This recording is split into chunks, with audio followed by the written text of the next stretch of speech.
Food delivery लड़की ने गुस्से में एक ईंट उठाई और करोड़ों की लग्जरी कार का शीशा तोड़ दिया। उसे नहीं पता था कि उसका यह कदम उसकी किस्मत को पूरी तरह बदल देगा। इसलिए उसने बिना झिझक टूटे शीशे के टुकड़े को हटाया और अपनी छोटी सी काया से बेहोश पड़े अमीर व्यक्ति को कार से बाहर निकाला। और वे अभी कार से कुछ दूर गए ही थे कि कार में एक जोरदार धमाका हुआ और वे दोनों दूर जा गिरे। इसलिए पास खड़े लोगों ने उनकी मदद की, लेकिन लड़की पहले ही बुरी तरह घायल हो चुकी थी। और इसी दौरान लड़की को ग्राहक का फोन आया, जो ऑर्डर लेट होने पर गुस्से में चिल्लाने लगा और 3 मिनट में डिलीवरी न करने पर खराब रिव्यू देने की धमकी दी। इसलिए दर्द को सहते हुए लड़की फिर से अपनी इलेक्ट्रिक स्कूटर पर बैठी और डिलीवरी करने चली गई। उधर लड़की जिस आदमी को बचाई थी वह एक अरबपति और ताकतवर बिजनेसमैन था। इसलिए होश में आते ही उसने अपने असिस्टेंट से पूछा कि उसे बचाने वाला कौन था, लेकिन असिस्टेंट ने लड़की का चेहरा नहीं देखा था और सीसीटीवी में सिर्फ उसकी पीठ नजर आई। तभी बिजनेसमैन को याद आया कि उसने बेहोशी में लड़की के हाथ पर एक फूल का निशान और उसकी गर्दन में एक खास पेंडेंट देखा था। इसलिए उसने असिस्टेंट से कहा कि किसी भी कीमत पर उस लड़की को ढूंढ कर लाया जाए ताकि वह अपनी जान का बदला चुका सके।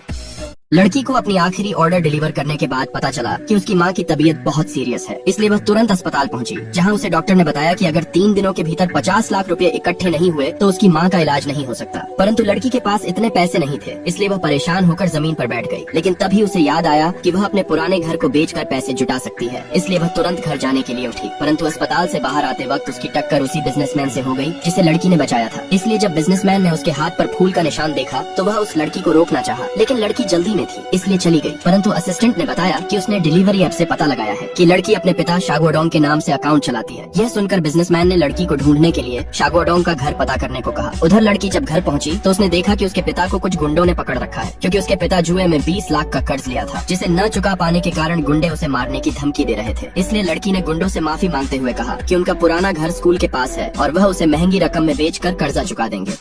500 सालों से बंद प्राचीन ताबूत को खोलते वक्त लड़की का हाथ अचानक से कट गया और उसके खून की कुछ बूंदें ताबूत के अंदर सो रहे आदमी के सूखे होंठों पर गिर गईं और खून के संपर्क में आते ही वह आदमी जो हजारों साल से सो रहा था जाग उठा। इसलिए लड़की डर के मारे भागने की कोशिश की, लेकिन एक अजीब ताकत ने उसे ताबूत के अंदर खींच लिया और लड़की डर के मारे चिल्लाने लगी, लेकिन उसकी आवाज ताबूत की मोटी दीवारों में खो गई। और अगले ही पल वह आदमी उसे जबरन पकड़ लेता है और कहता है कि वह वही है जिसका वह 500 सालों से इंतजार कर रहा था। लेकिन अचानक लड़की का नींद खुलता है और उसे एहसास होता है कि यह वही सपना है जो उसे बार बार आता है। इसलिए सुबह होते ही उसकी माँ उसे आवाज देकर उठाती है और याद दिलाती है कि उसे काम पर जाना है। इसलिए ऑफिस पहुँचने पर उसे पता चलता है कि आज नए बॉस के निजी सचिव के लिए इंटरव्यू होना है। लेकिन जब वह नए बॉस को देखती है तो हैरान रह जाती है, क्योंकि वह वही आदमी था जो उसके सपनों में आता था। लेकिन इसी बीच एक महिला उम्मीदवार उसे नीचा दिखाने के लिए उसे धक्का दे देती है, लेकिन चुटकी बजाते ही वह आदमी समय को रोक देता है और आराम से लड़की को सीधा करके समय फिर से स्टार्ट कर देता है। असल में वह आदमी उस लड़की को ढूंढने आया था, क्योंकि वह लड़की उसकी पत्नी का पुनर्जन्म थी, जो 500 साल से पुनर्जन्म के चक्र से गुजर रही थी।